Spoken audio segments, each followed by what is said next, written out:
നമ്മളെ ഏറ്റവും സ്നേഹ ആദരവോടുകൂടി ഇന്നത്തെ പ്രഭാഷകൻ നമ്മുടെ ഡോക്ടർ സുരേഷ് കുമാറിനെ നമുക്ക് സ്വാഗതം ചെയ്യാം.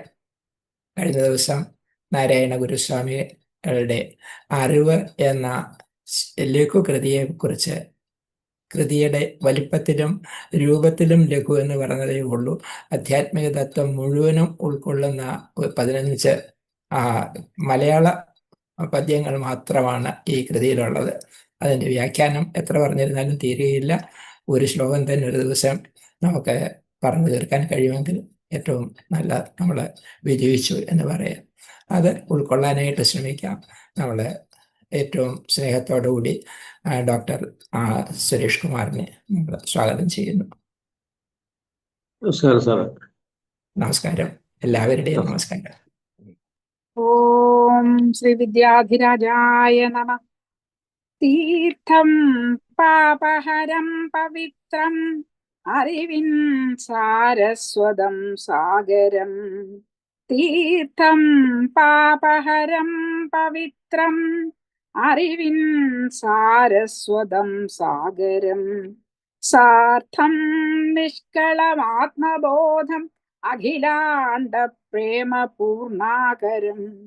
ദീപ്തം പാദയുഗം പ്രകാശനിലയം സച്ചിത് സുഖത്തിൻ പദം. സത്യജ്ഞാനബലം തരുന്നൊരഭയം ശ്രീ നീലകണ്ഠൻ ഗുരു. സത്യജ്ഞാനബലം തരുന്നൊരഭയം ശ്രീ നീലകണ്ഠൻ ഗുരു. നരരൂപം ധരിച്ചൊരു പരമാത്മസ്വരൂപനാം നാരായണ ഗുരുത്തംസം സാഷ്ടാംഗം പ്രണമിച്ചിടാം, സാഷ്ടാംഗം പ്രണമിച്ചിടാം. പ്രീതി കാളാകിലോരാദാഖില മഹിമയും ഭൂതിയും നൽകുമേതോ ചൈതന്യം പൂണ്ടും അപ്രീതിയിൽ അപജയമുണ്ടാക്കിയും നിൽക്കയാലേ ഏതിനും മൂലമല്ലോ ഗുരുകൃപയതിനാൽ ഭുക്തിയും മുക്തിയും മേൽ സാധിപ്പാനോർത്തു നാരായണ ഗുരുചരണം സന്തതം ഞാൻ തൊഴുന്നേ.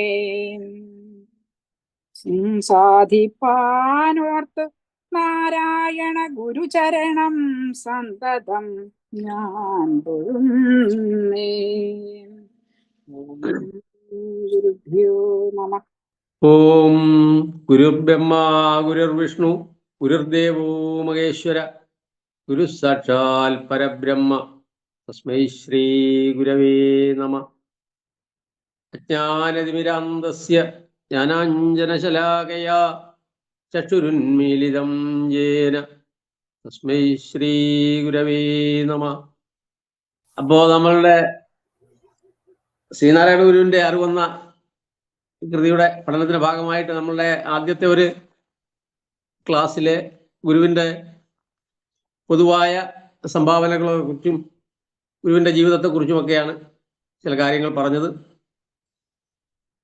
ഗുരുവിന്റെ കൃതികളെക്കുറിച്ച് 2 വാക്ക് പറഞ്ഞിട്ട് നമുക്ക് വിഷയത്തിലേക്ക് വരാമെന്നാണ് കരുതുന്നത്.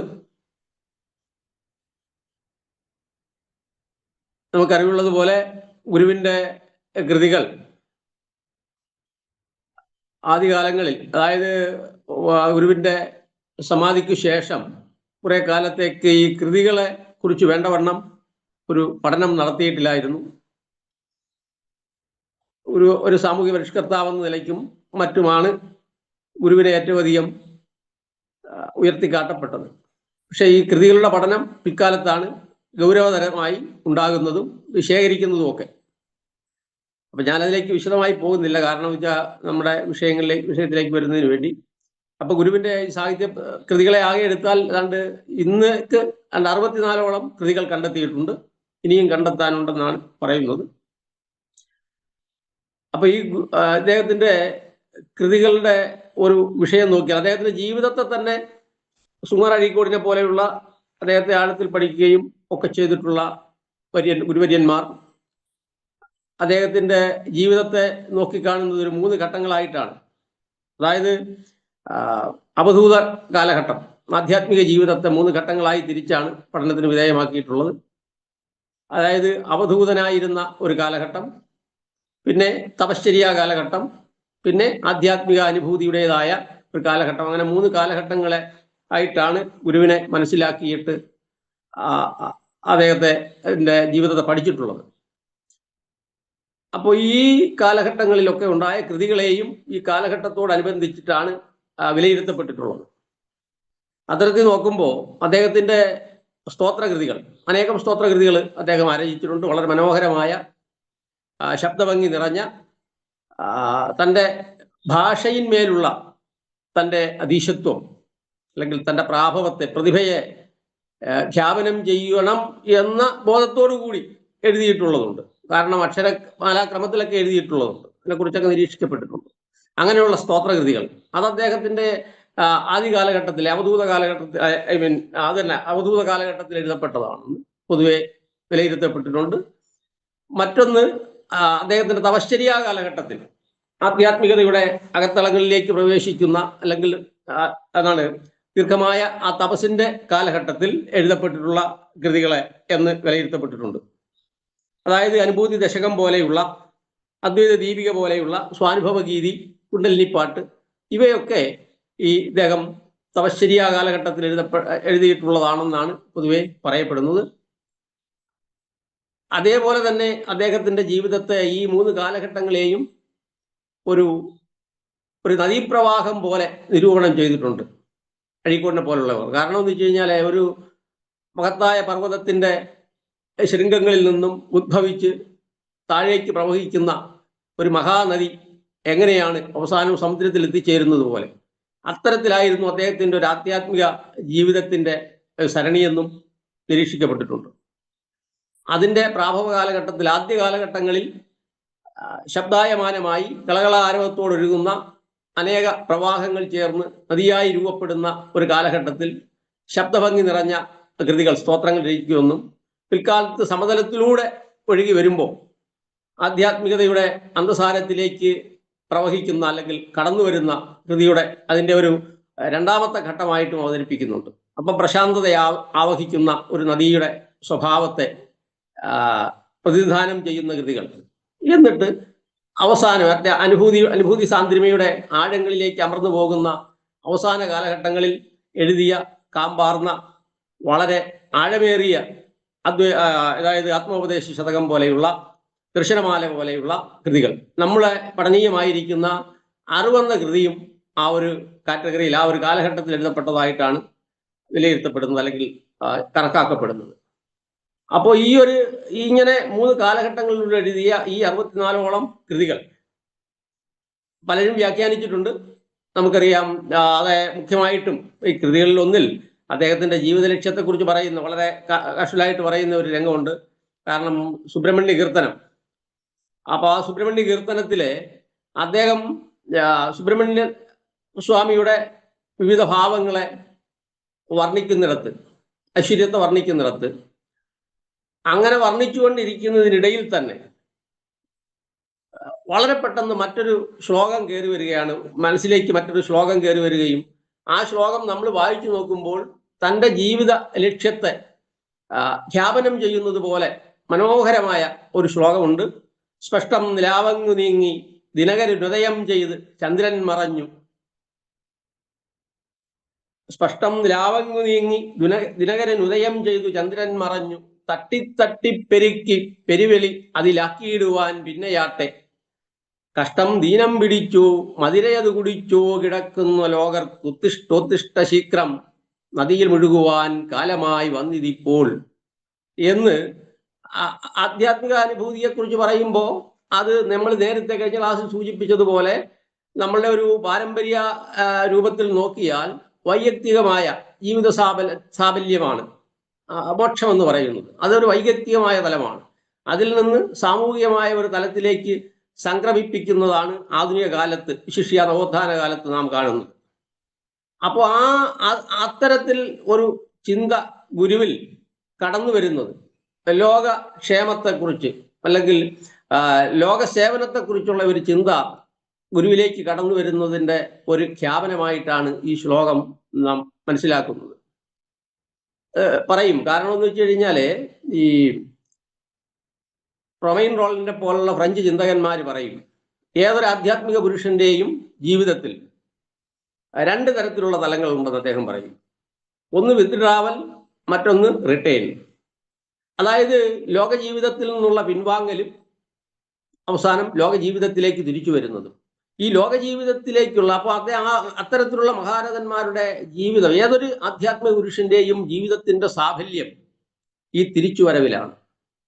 തിരിച്ചു വരുന്നില്ല എങ്കിൽ ആധ്യാത്മിക ഔന്നത്യം അദ്ദേഹത്തിന്റെ വൈയക്തികമായ ഒരു ഔന്നത്യമായി നിലകൊള്ളും, മോക്ഷം എന്ന് പറയുന്നത്. മറിച്ച് തിരിച്ചു വന്നു കഴിയുമ്പോഴേക്ക് അദ്ദേഹം അതുവരെ ആർജിച്ച തൻ്റെ തപശക്തി മുഴുവൻ, തൻ്റെ പ്രാഭവം മുഴുവൻ, തൻ്റെ വീര്യം മുഴുവൻ, തൻ്റെ പ്രവർത്തന കുശലത മുഴുവൻ, തൻ്റെ ആധ്യാത്മിക ബോധം മുഴുവൻ സമൂഹത്തിലേക്ക് സംക്രമിപ്പിക്കുകയും അത് സമൂഹത്തിൻ്റെ നന്മയ്ക്ക് മോക്ഷത്തിന് ഉതകുന്നതായി തീരുകയും ചെയ്യും. അങ്ങനെ പറയുന്നുണ്ട്. കാരണം അതാണ് അതിൻ്റെ സജാതഹ ഏന ജാതേന യാതിവംശ സമുന്നതി എന്ന് പറയും. സജാതഹ, ആ മഹാന്റെ ജന്മമാണ് ജന്മം. ഏന ജാതേന, യാതൊരാളുടെ ജന്മം കൊണ്ടാണോ യാതിവംശ സമുന്നതി, താൻ ജനിച്ചതായ വംശം, മാനവകുലം സമുന്നതിയെ പ്രാപിക്കുന്നത്, ഐശ്വര്യത്തെ പ്രാപിക്കുന്നത്, മോക്ഷത്തെ പ്രാപിക്കുന്നത്. അത്തരത്തിലുള്ള ജന്മമാണ് യഥാർത്ഥ ജന്മം, മാനവ ജന്മം എന്ന് പറയുന്നത്. എന്നതുപോലെ ഈ തിരിച്ചുവരവിലാണ് സായുജ്യം. അങ്ങനെ തിരിച്ചു വരേണ്ട ഒരു കാര്യത്തെക്കുറിച്ചാണ് അദ്ദേഹം ആ ഇതിൽ പറയുന്നത്. അതായത് പറയും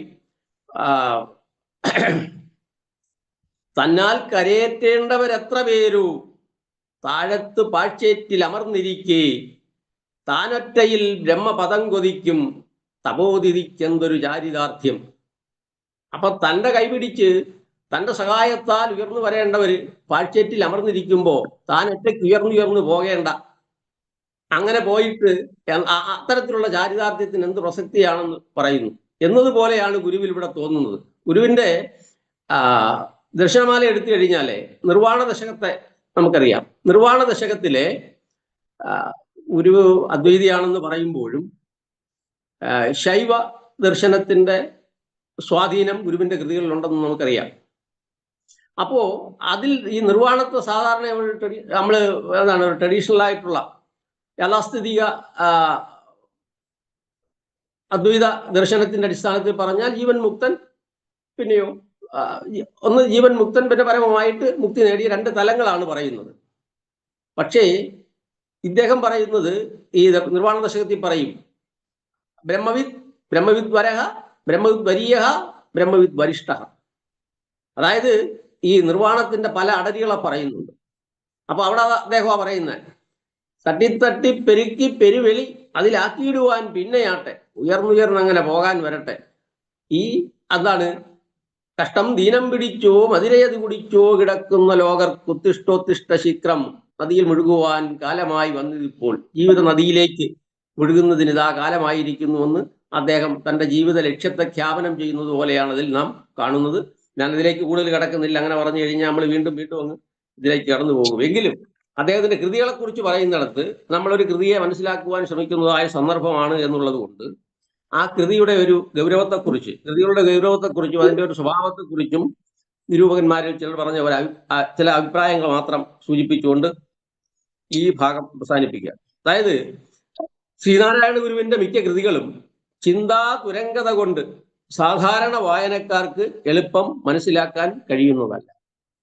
അദ്ദേഹം ശരിക്കും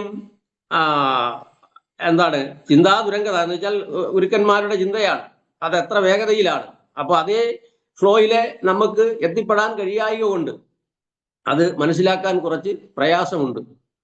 ഗുരുവിൻ്റെ ശിഷ്യനും ചിന്നസ്വാമിയുമായിരുന്ന കവിയുമായ കുമാരനാശാൻ ഗുരുവിൻ്റെ കൃതികളെ നിരീക്ഷിക്കുന്നുണ്ട്. അതായത് അദ്ദേഹം ഗുരുവിൻ്റെ കൃതികളെക്കുറിച്ച് പറയുന്നത് ഭാഷ ശുദ്ധ മലയാളവും രചന അതിമനോഹരവും ആയിരുന്നാലും സ്വാമികളുടെ കവിതകൾക്ക് അർത്ഥകൽപ്പനയിൽ പലപ്പോഴും ഒരു ദുരവഗാഹത കാണാറുണ്ട് എന്ന് പറയുന്നു. അപ്പൊ മനസ്സിലാക്കാൻ കുറച്ച് പ്രയാസമാണ് ഗുരുവിൻ്റെ കൃതികൾ. നമുക്കറിയാം പച്ച മലയാളത്തിലാണ് എഴുതപ്പെട്ടത്. നമ്മൾ പഠിക്കാൻ പോകുന്ന കൃതി പോലും പച്ച മലയാളത്തിലാണ് എഴുതപ്പെട്ടത്. പക്ഷേ നമ്മളതിൻ്റെ അർത്ഥം അന്വേഷിച്ച് ചെല്ലുമ്പോൾ ആഴങ്ങളിലേക്ക് നമുക്ക് എന്നുവെച്ചാൽ വളരെ വളരെ ദുരവഗാഹത അതിനകത്ത് മുങ്ങിയെടുത്ത് അതിൻ്റെ രത്നങ്ങൾ ശേഖരിക്കുക എന്നത് ക്ഷിപ്രസാധ്യമായ ഒരു കാര്യമായിട്ടല്ല നമുക്ക് അനുഭവപ്പെടാവുന്നത്. ഞാൻ കൂടുതൽ പറയുന്നില്ല. അഴീക്കോടിൻ്റെ ഗുരുവിൻ്റെ കൃതികളെ ആകെയുള്ള ഒരു നിരീക്ഷണം കൂടി നടത്തിക്കൊണ്ട് ഈ ഭാഗം അവസാനിപ്പിക്കാം. അതായത് ഗുരുവിൻ്റെ കൃതികളെക്കുറിച്ച് ഈ അഴീക്കോട് മാഷിനെ കുറിച്ച് പറയാൻ കാരണം എന്ന് വെച്ചാൽ ഗുരുവിൻ്റെ കൃതികൾ നമുക്കറിവുള്ളതുപോലെ ബാലകൃഷ്ണൻ നായർ സാറ് കംപ്ലീറ്റ് കൃതികളെയും വ്യാഖ്യാനിച്ചിട്ടുണ്ട്. ആദ്യത്തെ വ്യാഖ്യാനം അദ്ദേഹത്തിൻ്റെ വ്യാഖ്യാനമാണ്. അദ്ദേഹം ബ്രഹ്മവിദ്യാലയത്തിലെ അധ്യാപകനായിരുന്നു. അദ്ദേഹം കുട്ടികൾക്ക് വേണ്ടി ക്ലാസ് എടുത്തു. അങ്ങനെ ആ ഒരു ഘട്ടത്തിലെ അതാണ് പല പാർട്ടായിട്ട് അതിനെ പ്രസിദ്ധീകരിച്ചു. അതിനുശേഷം ഭാഷാ ഇൻസ്റ്റിറ്റ്യൂട്ട് 2 വോളിയമായിട്ട് ഗുരുവിൻ്റെ കൃതികളെ ആകെ ബാലകൃഷ്ണൻ നായർ സാറിൻ്റെ വ്യാഖ്യാനത്തോട് പ്രസിദ്ധീകരിച്ചിട്ടുണ്ട്. ആ കൃതികൾ ഏറ്റവും ആദ്യം പ്രസിദ്ധീകരിക്കപ്പെടുന്നത് അദ്ദേഹത്തിൻ്റെ വ്യാഖ്യാനമാണ്. പിന്നെ ടി ഭാസ്കരൻ സാറിൻ്റെ വ്യാഖ്യാനമുണ്ട്. പിന്നെ ഗുരുകുലത്തിലെ അവരുടെ ട്രഡീഷനിൽപ്പെട്ട വ്യാഖ്യാനം. അങ്ങനെ 2-3 ട്രഡീഷനിലാണ്, 2-3 ധാരകളിലാണ് ഈ വ്യാഖ്യാനങ്ങൾ നമുക്ക് കിട്ടിയിരിക്കുന്നത്. അതിൽ ഈ ഭാസ്കരൻ സാറിൻ്റെ വ്യാഖ്യാനത്തിൻ്റെ മുഖവര എഴുതിയിരിക്കുന്നത് അഴീക്കോട് മാഷാണ്. അതുപോലെ ഡോക്ടർ ബാലകൃഷ്ണൻ നായർ സാറിൻ്റെ പ്രസിദ്ധീകരണത്തിൻ്റെ അതിൻ്റെ സമ്പൂർണ്ണ കൃതികളുടെ വ്യാഖ്യാനത്തിനും മുഖവര എഴുതിയിരിക്കുന്നത് അഴീക്കോട് മാഷാണ്. അഴീക്കോട് മാഷ് അതിനെക്കുറിച്ച് എങ്ങനെ നിരീക്ഷിക്കുന്നു എന്നൊന്നുകൂടെ പറയാം. അതായത് അദ്ദേഹം അവതാരികയിൽ പറയുന്നത് ഇങ്ങനെയാണ്: സ്വാന്തപ്രകാശത്തിൽ നിന്ന് ഉയർന്ന ഒരാചാര്യന്റെ ആത്മപ്രത്യോദനമാണ് ആ കൃതികളുടെ അന്തസത്ത. യഥാർത്ഥ ശ്രീനാരായണനെ അവയിൽ പ്രതിബിംബിച്ചു കാണാം. സന്ധ്യയ്ക്ക് ഉപവനത്തിൽ നിന്ന് സ്വയം മറന്നുപാടിയ താൻസനെ പോലെ ഈ കൃതികളിൽ ഗുരു അപരതനായി ആത്മസാഫല്യത്തിനു വേണ്ടി സ്വന്തം നാദത്തിൽ ഗാനം ചെയ്തിരിക്കുന്നു. കേരളം ഭാരതത്തെ കേൾപ്പിച്ച വേദാന്ത പ്രതിഭയുടെ മധുരമായ മുഴക്കമത്രേ ശ്രീനാരായണ കൃതികൾ എന്നാണ് അദ്ദേഹം നിരീക്ഷിക്കുന്നത്. അപ്പോൾ ഈ കൃതികൾ ഞാൻ നേരത്തെ സൂചിപ്പിച്ചതുപോലെ വേണ്ടവണ്ണം ആദ്യകാലത്ത് പഠിക്കപ്പെട്ടിട്ടില്ല.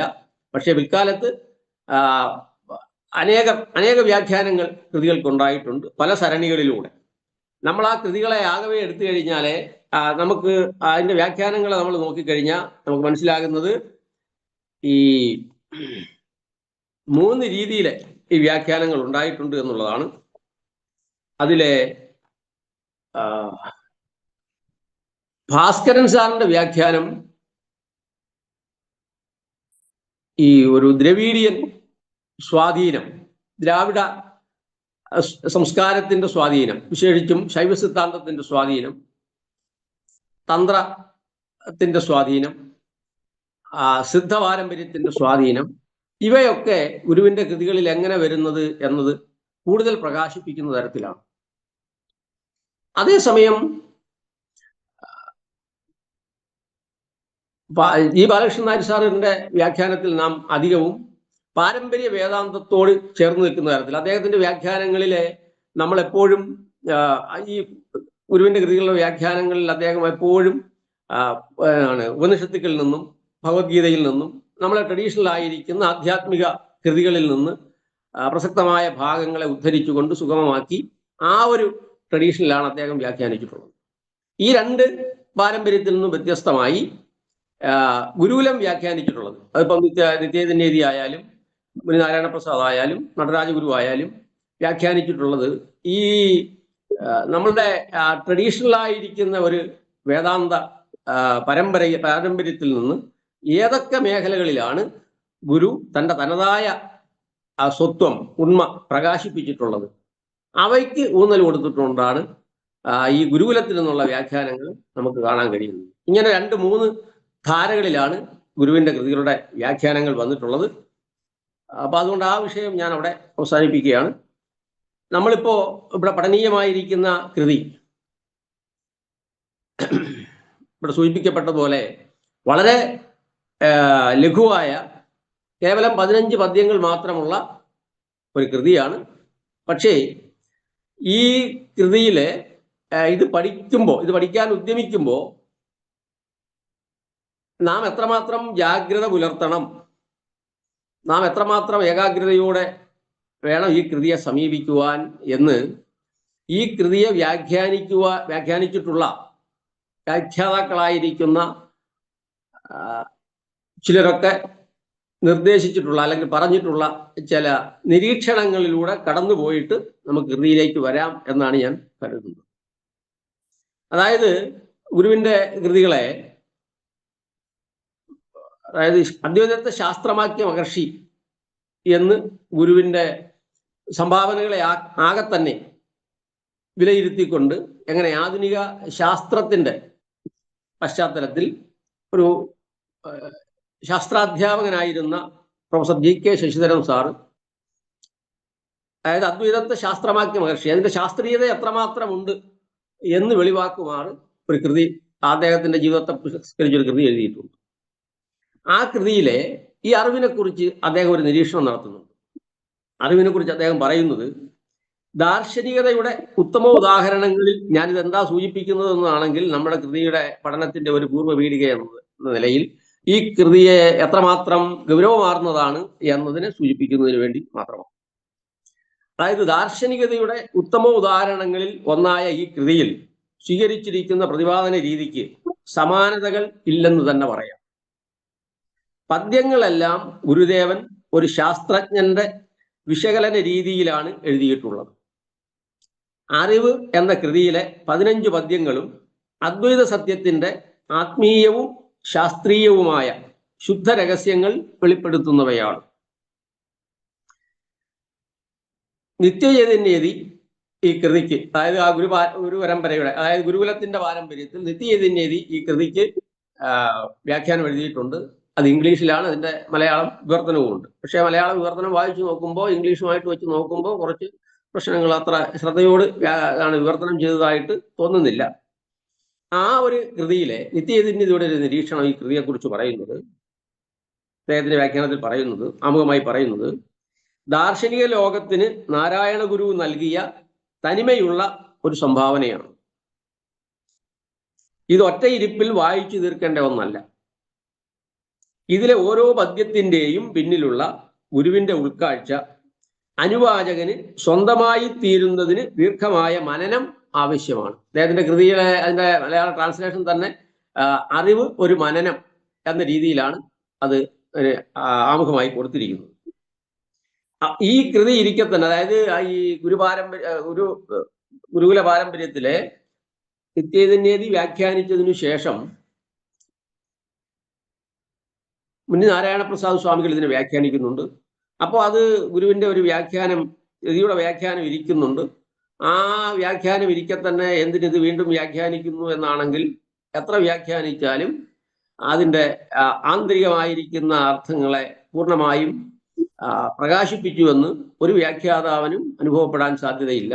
അതുകൊണ്ട് അദ്ദേഹത്തിന്റെ വ്യാഖ്യാനത്തിന്റെ ഒരു അനുബന്ധമായി മാത്രം ഇതിനെ കണ്ടാൽ മതി എന്ന രീതിയിൽ ലളിതമായി അദ്ദേഹം വ്യാഖ്യാനിക്കുന്നുണ്ട്. ആ വ്യാഖ്യാനത്തിൽ കുറച്ച് ദീർഘമായ വ്യാഖ്യാനമാണ്. ആ വ്യാഖ്യാനത്തിന്റെ ആമുഖമായി അദ്ദേഹം പറയുന്ന കാര്യം, ഭാരതത്തിലെ ദാർശനിക ചിന്തയ്ക്കും ലോകത്തിലെ ദാർശനിക ചിന്തയ്ക്കും നാരായണ ഗുരു നൽകിയ തനതായ ഒരു സംഭാവനയാണ് ഈ കൃതി. നാരായണ ഗുരുവിന്റെ വ്യക്തിമുദ്രയുള്ള ഒരു സംഭാവന. അറിവിനെ സംബന്ധിച്ച് ഇത്ര ആഴത്തിലും പരപ്പിലുമുള്ള ഒരു പഠനം ലോകത്തിലുള്ള ഒരു ദാർശനിക ചിന്താ സമ്പ്രദായത്തിലും ഇതപര്യന്തം ഉണ്ടായിട്ടുള്ളതായി കാണുന്നില്ല. സമഗ്രമായ സത്യദർശനത്തിന്റെ മിഴിവ് ഇതിലെ ഓരോ വാക്കിലും നിറഞ്ഞു നിൽക്കുകയും ചെയ്യുന്നു. നാരായണ ഗുരുവിനെ അതേസമയം അദ്ദേഹം പറയുന്നത് വളരെ ശ്രദ്ധേയമായ ഒരു കാര്യമാണ്. നാരായണ ഗുരുവിനെ ഒരു മഹാവിപ്ലവകാരിയായി മനസ്സിലാക്കുകയും അത്തരത്തിൽ അവതരിപ്പിക്കുകയും ചെയ്യുന്നവർ ഗുരു ഈ കൃതിയിൽ അവതരിപ്പിച്ചിരിക്കുന്ന ചിന്താവിപ്ലവം കണ്ടിരുന്നെങ്കിൽ എന്ന് അദ്ദേഹം നിരീക്ഷിക്കുന്നുണ്ട്.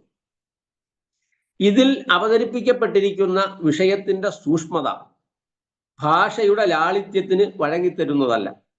അതുകൊണ്ട് ഒറ്റയിരിപ്പിന് ഇത് വായിച്ചു തീർക്കരുത്. ഓരോ പദ്യവും അതിൻ്റെ വ്യാഖ്യാനവും പലയാവർത്തി വായിച്ച് ധ്യാന വിഷയമാക്കുക. ഒരു ശ്ലോകത്തിൽ പറയുന്നത് വ്യക്തമായി കിട്ടി എന്ന് തീർച്ച വന്നതിനു ശേഷം അടുത്തതിലേക്ക് പോവുക. അതായത് മറ്റൊരു സൂചന കൂടി അദ്ദേഹം നൽകുന്നുണ്ട്. ഈ കൃതി പഠിക്കുന്നതിലേക്ക് പ്രവേശിക്കുന്നതിന് മുമ്പ് ആത്മോപദേശ ശതകം ലളിത വ്യാഖ്യാനം നന്നായി പഠിച്ചിരിക്കുന്നത് വളരെ ഉപകരിക്കും. കാരണം ആത്മോപദേശ ശതകത്തിലെ 100 ശ്ലോകങ്ങളിലൂടെ അവതരിപ്പിക്കപ്പെട്ടതിനെ ചുരുക്കി അവതരിപ്പിക്കപ്പെട്ടിരിക്കുകയാണ് ഇതിനകത്ത്.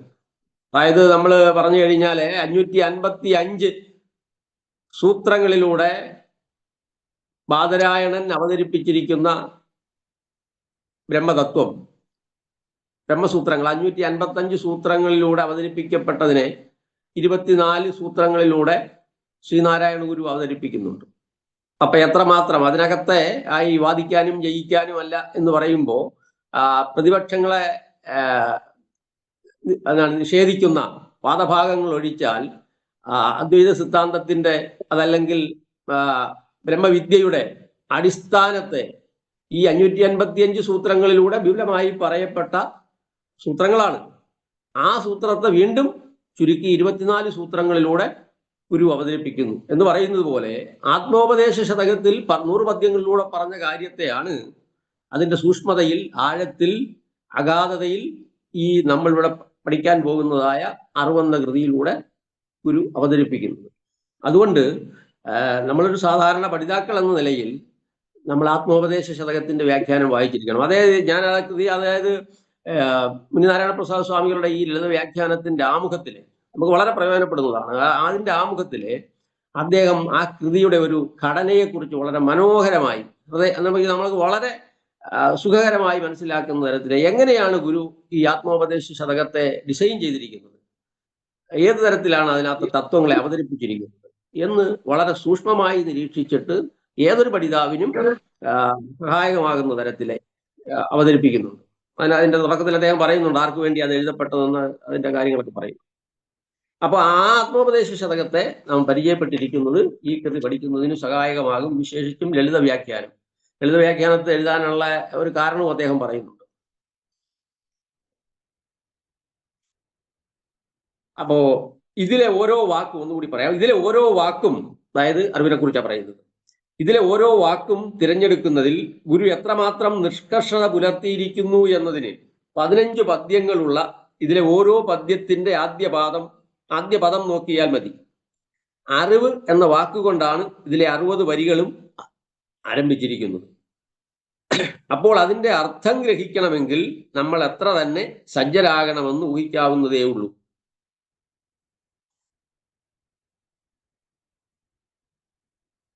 ഈ ഒരു നിരീക്ഷണത്തെ ചുരുക്കിക്കൊണ്ട് അദ്ദേഹം പറയുകയാണ്, ഒരറിവാണ് വിശ്വത്തെ ഭരിക്കുന്നത്.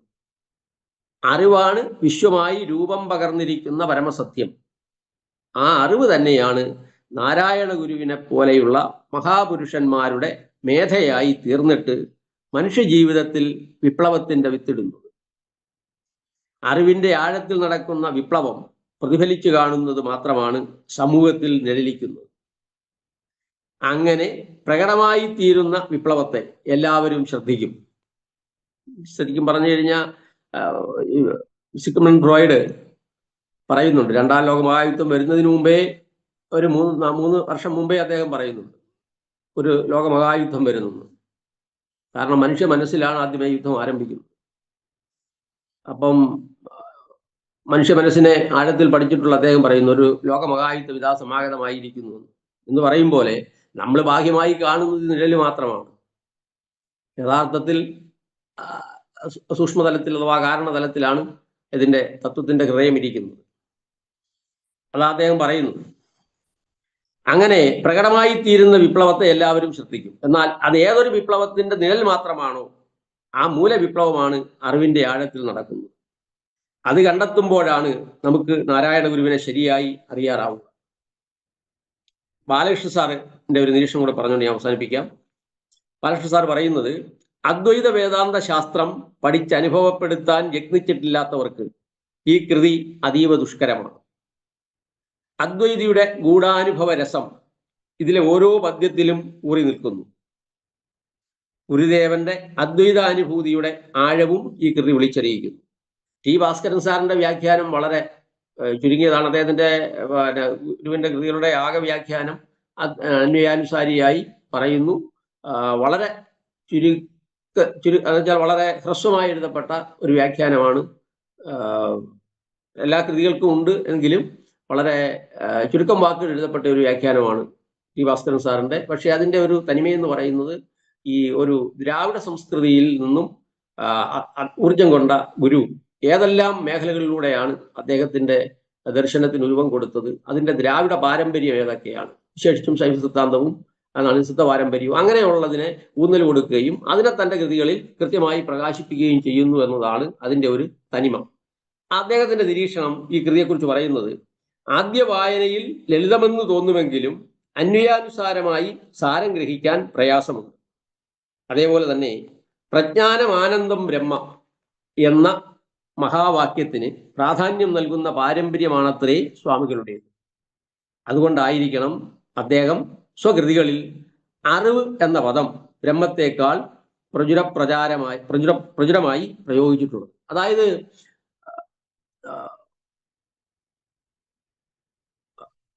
ബ്രഹ്മശബ്ദത്തെക്കാൾ അറിവെന്ന ശബ്ദത്തിനാണ് അദ്ദേഹം കൂടുതൽ ഊന്നൽ കൊടുത്തിട്ടുള്ളത്. ഉദാഹരണത്തിന് പറഞ്ഞു കഴിഞ്ഞാൽ വേറെ ഇത് പറഞ്ഞു കഴിഞ്ഞാലേ, ഈ ഗുരു നമ്മൾ ഈ ബ്രഹ്മസൂത്രത്തെ കുറിച്ച് പറയുമ്പോൾ അഥാതോ ബ്രഹ്മജിജ്ഞാസ എന്നാണ് ഈ ബ്രഹ്മസൂത്രത്തിന്റെ ആദ്യ സൂത്രം വരുന്നത്. അഥ ബ്രഹ്മജിജ്ഞാസ എന്നാണ്. അതേസമയം ആത്മശബ്ദം കൊണ്ടാണ് അഥ ആത്മജിജ്ഞാസു എന്ന് തുടങ്ങുന്നതാണ് ഗുരുവിന്റെ വേദാന്ത സൂത്രം. അപ്പം ബ്രഹ്മജിജ്ഞാസ കൊണ്ട് ആരംഭിക്കുന്നു, ആത്മശബ്ദം കൊണ്ട് ആരംഭിക്കുന്നു ഗുരു. അപ്പോൾ ആ സൂത്രത്തിന്റെ നിലപാടിലുള്ള അല്ലെങ്കിൽ അതിന്റെ സമീപനത്തിലുള്ള കൃത്യമായ വ്യതിയാനം ഇവിടെ കാണാൻ കഴിയും. അതിനെക്കുറിച്ച് വളരെ വിശദമായി പറയുന്നത് ഞാൻ പറഞ്ഞു വരുന്നത്, ഈ അറിവും ആനന്ദവും ഈ രണ്ട് തലങ്ങൾക്കാണ് ഗുരു ഊന്നൽ കൊടുത്തിട്ടുള്ളത് എന്നത്. അദ്വൈതത്തിന്റെ എന്താ പറയുന്നത്, ആ വിപുലമായ മേഖലയിൽ അല്ലെങ്കിൽ ജ്ഞാനത്തിന്റെ ആ മേഖലയിൽ അറിവ് എന്ന സങ്കല്പത്തിനും ജ്ഞാനം എന്ന സങ്കല്പത്തിനും ആനന്ദം എന്ന സങ്കല്പത്തിനുമാണ് ഏറ്റവും അധികം ഊന്നൽ സ്വകൃതികളിൽ അല്ലെങ്കിൽ സ്വന്തം ദർശനത്തിൽ ഗുരു കൊടുത്തിരിക്കുന്നത് എന്ന നിരീക്ഷണം ഭാസ്കരൻ സാർ മുന്നോട്ട് വെക്കുന്നുണ്ട്. അതിന്റെ ഭാഗമായിട്ടാണ് അറിവെന്ന കൃതി തന്നെ, അറിവ് എന്ന് തന്റെ കൃതിക്ക് പേര് നൽകുന്നു എന്നാണ് അദ്ദേഹം നിരീക്ഷിക്കുന്നത്. നടരാജഗുരു ഇതിനെക്കുറിച്ച് പറയുന്നത്, നടരാജഗുരു ഇതിനെ ട്രാൻസ്ലേറ്റ് ചെയ്തിരിക്കുന്നത് തന്നെ എപ്പിസ്റ്റമോളജി ഓഫ് നോസിസ് എന്നാണ്. അദ്ദേഹം പറയുന്നത് a masterpiece of contemplative workmanship unrivalled in literature anywhere എന്നാണ്. അപ്പൊ ഇങ്ങനെ ഞാനിത് ജസ്റ്റ് ഒന്ന് സൂചിപ്പിച്ചത് എന്തെന്ന് വെച്ചാൽ, നമ്മൾ പഠിക്കാൻ ആയിട്ട് സ്വീകരിച്ചിരിക്കുന്ന അല്ലെങ്കിൽ ഉദ്യമിക്കുന്ന ഈ കൃതിയുടെ ഒരു, അതായത് ഇതിന്റെ പഠിക്കാൻ ശ്രമിച്ചിട്ടുള്ള അല്ലെങ്കിൽ അതിന് വ്യാഖ്യാനം രചിച്ചിട്ടുള്ളതായ വ്യാഖ്യാതാക്കളുടെ ഈ ഒരു നിരീക്ഷണത്തിൽ നിന്ന് നമുക്ക് പൊതുവെ മനസ്സിലാക്കുന്നത് ഇത് വളരെ ഗഹനതയാർന്ന ഒരു കൃതിയാണെന്നും മനസ്സിലാക്കാൻ പ്രയാസമുള്ളതാണെന്നും പഠിതാക്കൾ എന്ന നിലയ്ക്ക് നമ്മൾ നിതാന്ത ഏകാഗ്രതയോട് വർത്തിക്കണമെന്നും ഉള്ള ഒരു സൂചന എല്ലാ വ്യാഖ്യാതാക്കളും ഇതിന് മനസ്സിലാക്കി തരുന്നു. അതുപോലെ ശ്രീനാരായണ ഗുരുവിന്റെ കൃതികൾ കേൾവിയിൽ ആദ്യ ശ്രവണത്തിൽ ലളിതമായി തോന്നുമെങ്കിലും നമുക്ക് ആ കൃതികളിൽ അന്തർഹിതമായിരിക്കുന്ന ഒരു ദുരവഗാഹതയുണ്ട് എന്ന പറഞ്ഞ സ്വഭാവം നമുക്കിവിടെ പഠനീയമായിരിക്കുന്ന ഈ കൃതിയിലും ഉണ്ടെന്നാണ് ഞാൻ മനസ്സിലാക്കുന്നത്. അല്ലെങ്കിൽ അത്തരത്തിലൊരു ശ്രദ്ധ നമുക്ക് വേണം എന്ന് സൂചിപ്പിക്കാൻ മാത്രമാണ്. നമുക്കിന്ന് ആദ്യ ശ്ലോകത്തിലേക്ക് കടക്കാമെന്ന് തോന്നുന്നു. 35 ആകും. അതായത് ഈ കൃതിയിലേക്ക് വരുമ്പോൾ, കാരണം നമ്മൾ കൃതി ഇപ്പൊ 2 ദിവസം കൊണ്ടേ ആമുഖമൊക്കെ പറഞ്ഞുകൊണ്ടിരിക്കുകയാണ്. പല വ്യാഖ്യാനങ്ങളെ നോക്കിയപ്പോ ഈ വ്യാഖ്യാനങ്ങളിലെ വ്യാഖ്യാനങ്ങളുടെ സഹായമില്ലാതെ ഇത് പറയുക സാധ്യമല്ല, നമുക്കറിയാവുന്നതാണ്. അപ്പോ ഈ ഇതിലെ വ്യാഖ്യാനങ്ങളെ നോക്കിയപ്പോൾ അതിപ്പോ ഗുരുനാരായണ പ്രസാദ് സ്വാമികളുടെ ആയാലും നിത്യദിനയുടെ ആയാലും ഭാസ്കർ സാറിന്റെ ആയാലും ഇവയിൽ പൊതുവിലെ ഏറ്റവും ലളിതമായി, കാരണം സാങ്കേതികത കുറച്ച് വരുന്ന കൃതിയാണിത്, അപ്പൊ ഏറ്റവും ലളിതമായി അവതരിപ്പിച്ചിരിക്കുന്നത് ബാലകൃഷ്ണ സാറാണ്. സാറിൻ്റെതായ ഒരു തനത് ശൈലിയിൽ എങ്ങനെ സങ്കീർണമായതിനെ ഒന്നിനെ ലളിതമായി അവതരിപ്പിക്കാൻ കഴിയും എന്നതിന് എന്നൊരു നിദർശനം പോലെയാണ് ബാലകൃഷ്ണ സാറിൻ്റെ ഈ വ്യാഖ്യാനം എനിക്ക് തോന്നിയത്. മറ്റു വ്യാഖ്യാനങ്ങൾ ഇപ്പം ജതിയൊക്കെ വളരെ മനനം എന്ന് പറയുമ്പോൾ അതിന്മേൽ അടുത്ത വ്യാഖ്യാനം ഉണ്ടാവണം. ഒരുപക്ഷെ അതുകൊണ്ടായിരിക്കണം നാരായണ പ്രസാദ് സ്വാമികൾ അതിനെ പിന്തുടർന്ന് മറ്റൊരു വ്യാഖ്യാനം എഴുതിയത്. ആ രീതിയിലാണ്. പക്ഷേ ഇദ്ദേഹം കൃത്യമായും ചില സാങ്കേതിക പദങ്ങളിലേക്ക് ഇതിനകത്ത് അന്തർഹിതമായിരിക്കുന്നതായ തത്വങ്ങളെ രൂപപ്പെടുത്തിയിട്ട് അതിനനുസൃതമായി വ്യാഖ്യാനിക്കുന്നതാണ് മനസ്സിലാക്കുന്നത്. അപ്പോൾ ഈ ഒരു വ്യാഖ്യാനത്തെ പിൻപറ്റി സംസാരിക്കുവാനാണ് ഞാൻ ആഗ്രഹിക്കുന്നത്. സാന്ദർഭികമായിട്ട് അത് മറ്റ് വ്യാഖ്യാനങ്ങളെയും നമുക്ക് സൂചിപ്പിച്ചു പോകാം എന്നാണ് തോന്നുന്നത്. വ്യാഖ്യാനത്തിന് സഹായമില്ലാതെ ഇത് പറയുക സാധ്യമേ അല്ല. അപ്പോ നമ്മളുടെ ആദ്യത്തെ ശ്ലോകം വരുന്നത് ഗീതിവൃത്തത്തിലാണ് ഇത് എഴുതപ്പെട്ടിട്ടുള്ളത് എന്ന് നേരത്തെ തന്നെ സൂചിപ്പിക്കുന്നു. അറിയപ്പെടും ഇത് വേറല്ല അറിവായിടും തിരഞ്ഞിടും നേരം അറിവിതിൽ ഒന്നായത് കൊണ്ട് അറിവല്ലാതെങ്ങുമില്ല വേറൊന്നും.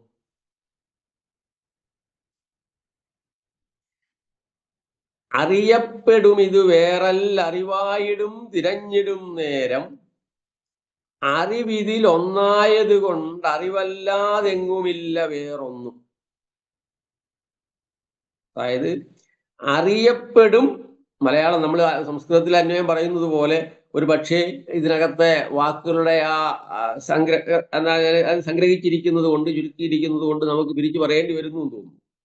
അറിയപ്പെടും ഇത് വേറല്ല അറിവായിടും തിരഞ്ഞിടും നേരം. അറിയപ്പെടും ഇത് വേറല്ല അറിവായിടും തിരഞ്ഞിടും നേരം. അറിവ് ഇതിൽ ഒന്നായതുകൊണ്ട്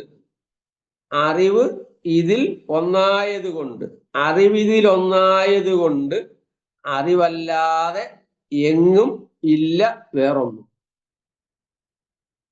അറിയപ്പെടും ഇത് വേറല്ല അറിവായിടും തിരഞ്ഞിടും നേരം. അറിവ് ഇതിൽ ഒന്നായതുകൊണ്ട് അറിവല്ലാതെ എങ്ങും ഇല്ല വേറൊന്നും. അറിയപ്പെടും ഇത് വേറല്ല അറിവായിടും തിരഞ്ഞിടും നേരം അറിവിതിൽ ഒന്നായതുകൊണ്ട് അറിവല്ലാതെങ്ങുമില്ല വേറൊന്നും. അപ്പൊ ഇതിന്റെ തുടക്കത്തിൽ തന്നെ ബാലകൃഷ്ണ സാർ സൂചിപ്പിക്കുന്നുണ്ട്, അറിവ് എന്ന അദ്വൈത വസ്തുവല്ലാതെ പ്രപഞ്ചത്തിൽ രണ്ടാമതൊന്നില്ല എന്നാണ് ഒന്നാം പദ്യത്തിൽ തന്നെ ഗുരുദേവൻ പ്രഖ്യാപിക്കുന്നത്.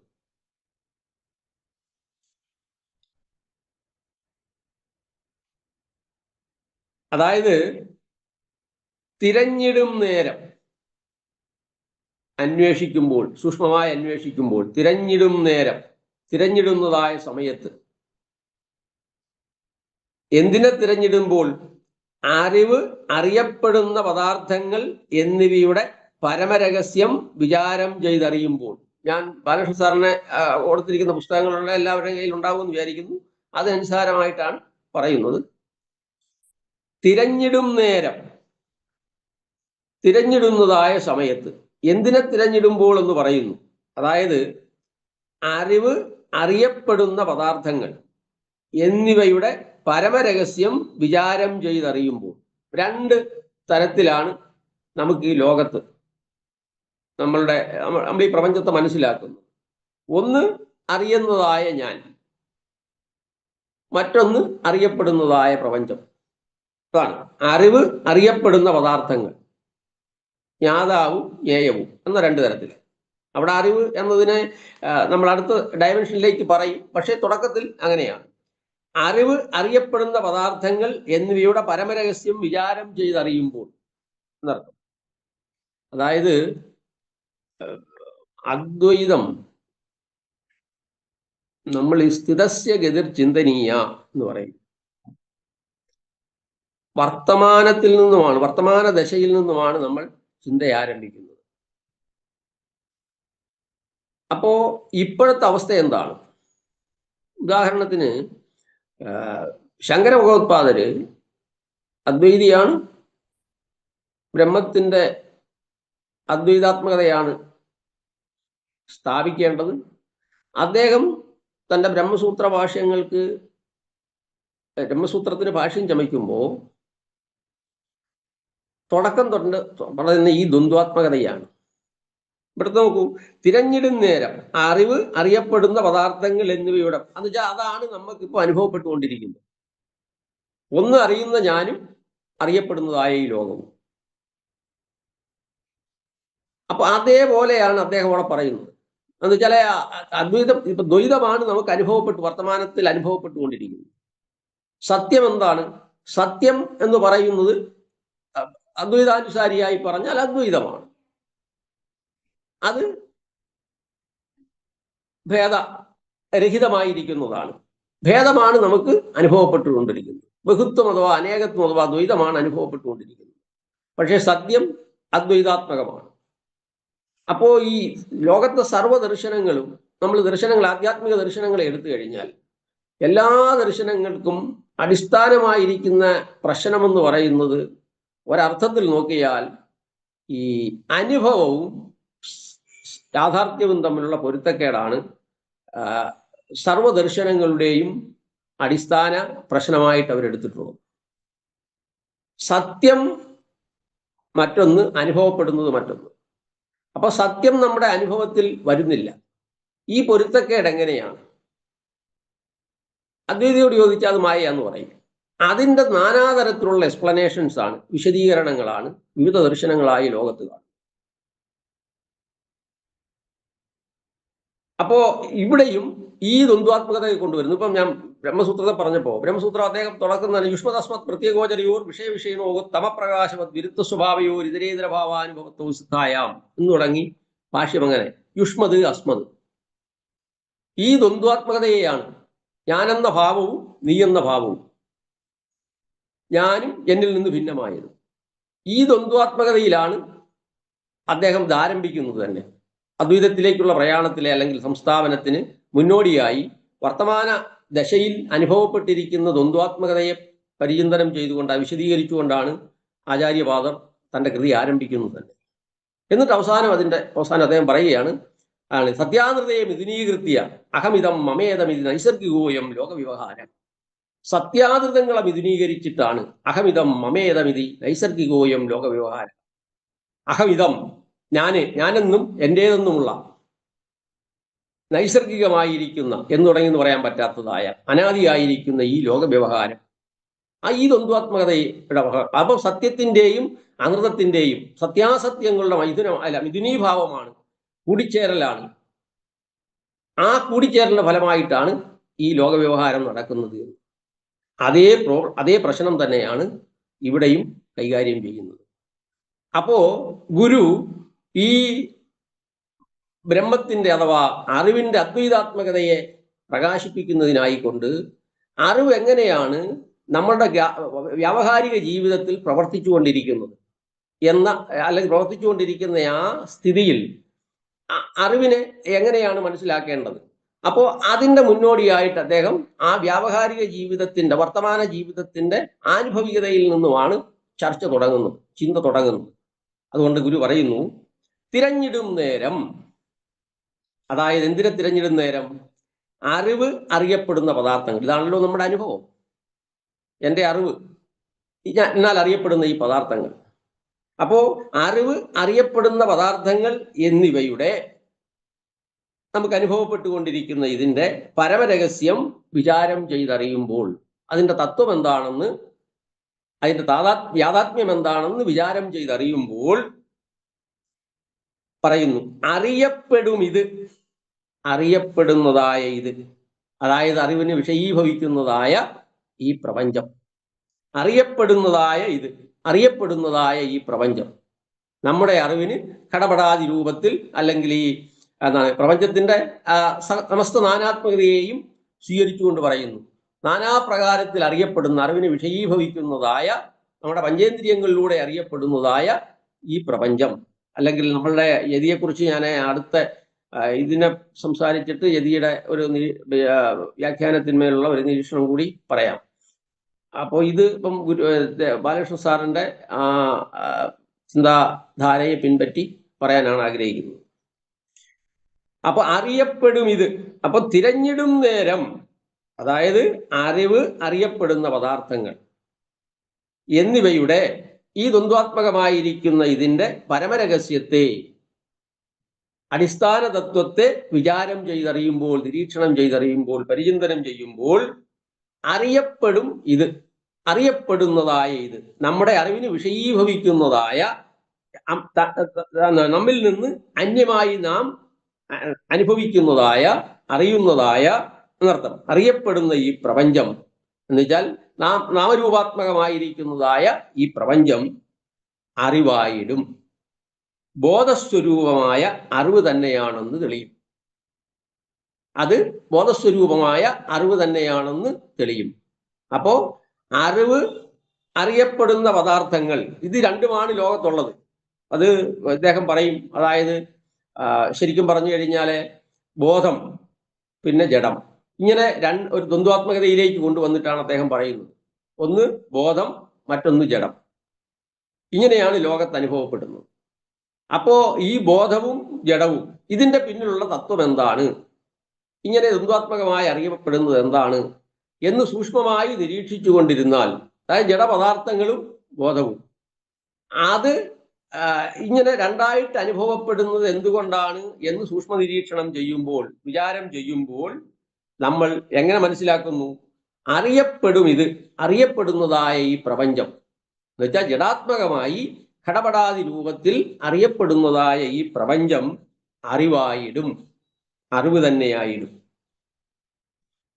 സൂക്ഷ്മ നിരീക്ഷണത്തിൽ, സൂക്ഷ്മാനുഭവത്തിൽ അല്ലെങ്കിൽ സൂക്ഷ്മ വിചിന്തനത്തിൽ ബോധസ്വരൂപമായ അറിവ് തന്നെയാണെന്ന് മനസ്സിലാക്കും. വേറല്ല എന്ന് അസർട്ടീവായിട്ട് പറയുകയാണ്. ഒരിക്കലും അതിൽ നിന്ന് ഭിന്നമല്ല. അപ്പോ അറിവും അറിയപ്പെടുന്ന പദാർത്ഥവും ഇതിന്റെ പരമരഹസ്യത്തെ ആരായുമ്പോൾ അറിയപ്പെടുന്നതായ ഘടപടാത്മകമായി, ബാഹ്യമായി, തന്നിൽ നിന്ന് ഭിന്നമായി അറിയപ്പെടുന്നതായ ഈ പ്രപഞ്ചം അറിവായിടും, ബോധസ്വരൂപമായ അറിവ് തന്നെയാണെന്ന് തെളിയും. വേറല്ല എന്ന് വെച്ചാൽ ഒരിക്കലും അതിൽ നിന്ന് ഭിന്നമല്ല, വ്യത്യസ്തമാകാനേ സാധ്യതയില്ല, വ്യത്യസ്തമാകാനേ തരമില്ല.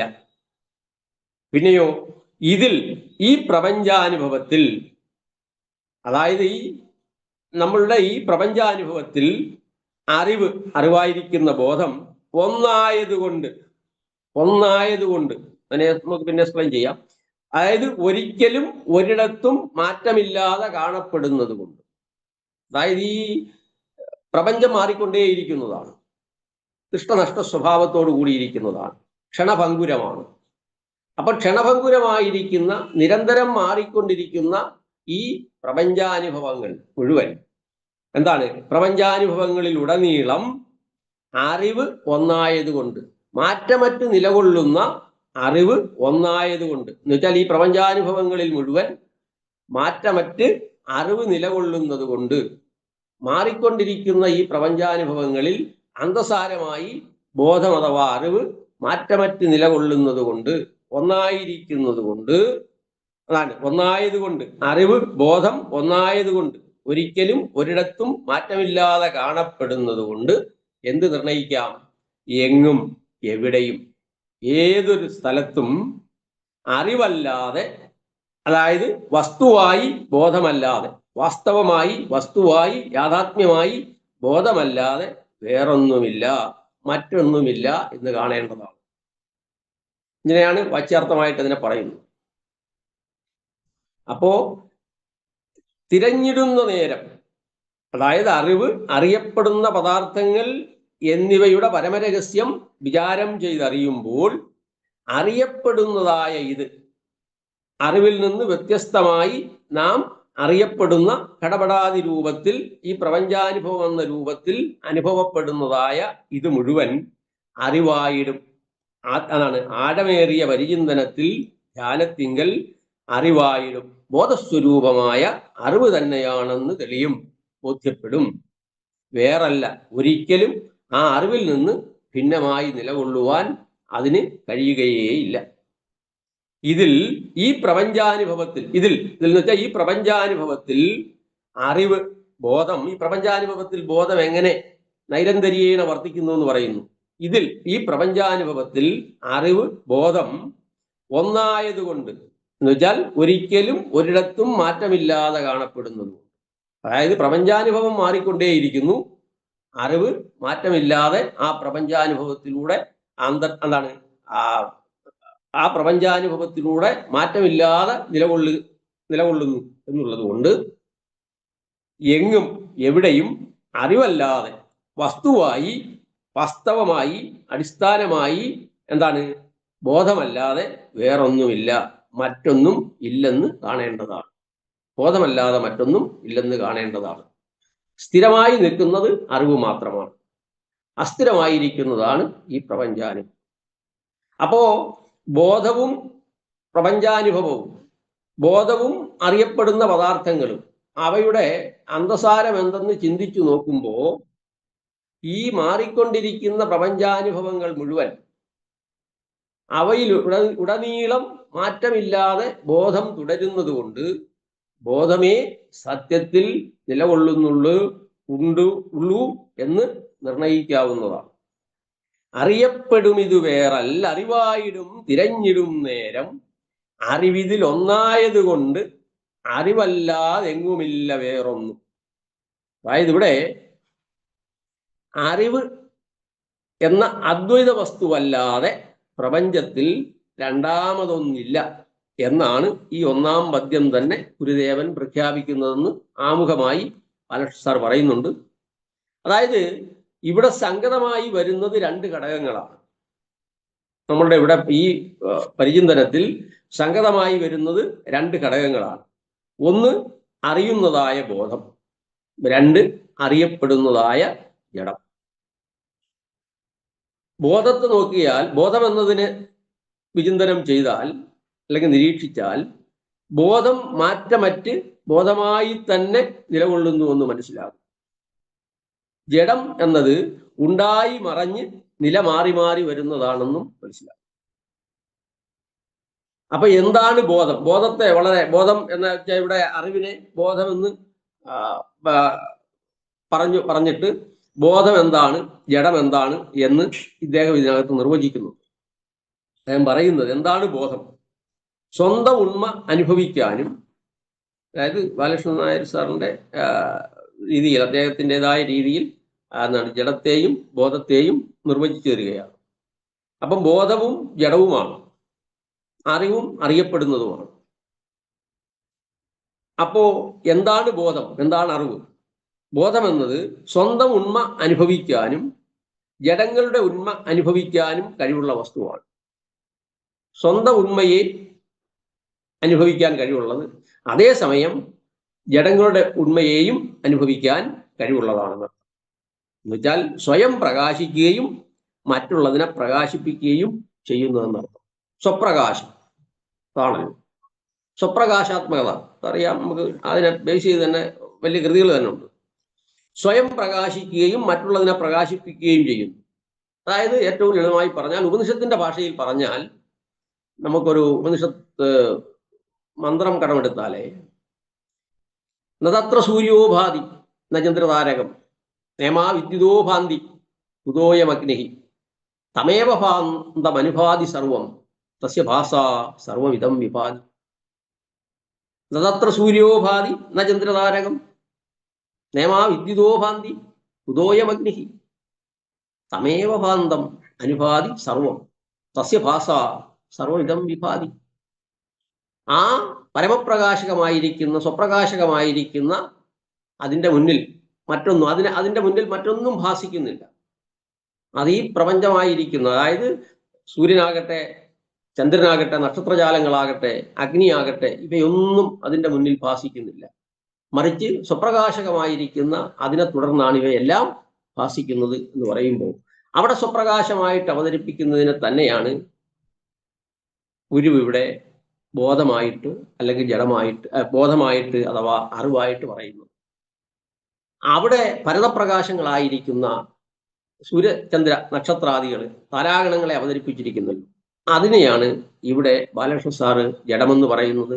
അതാണ് അറിയപ്പെടും എന്ന് പറയുന്നത്. ഉപനിഷത്തിന്റെ ആ ഒരു ദൃഷ്ടിയിൽ പറഞ്ഞ ബോധം സ്വയം ഉണ്ടെന്നറിയുന്നു. ജഡവസ്തുക്കളെ, അതായത് ബോധം സ്വയം ഉണ്ടെന്നും അറിയുന്നു, ജഡവസ്തുക്കളെയും ഉണ്ടെന്നറിയുന്നു. അതാണ് ബോധം. സ്വന്തം ഉണ്മയെയും അറിയുന്നു, അതിനെയോ ജഡവസ്തുക്കളുടെ ഉണ്മയെയും അറിയുന്നു, തന്നിലൂടെ അറിയുന്നു. ജഡവസ്തുക്കൾ സ്വന്തമായ ഉണ്മയില്ലല്ലോ.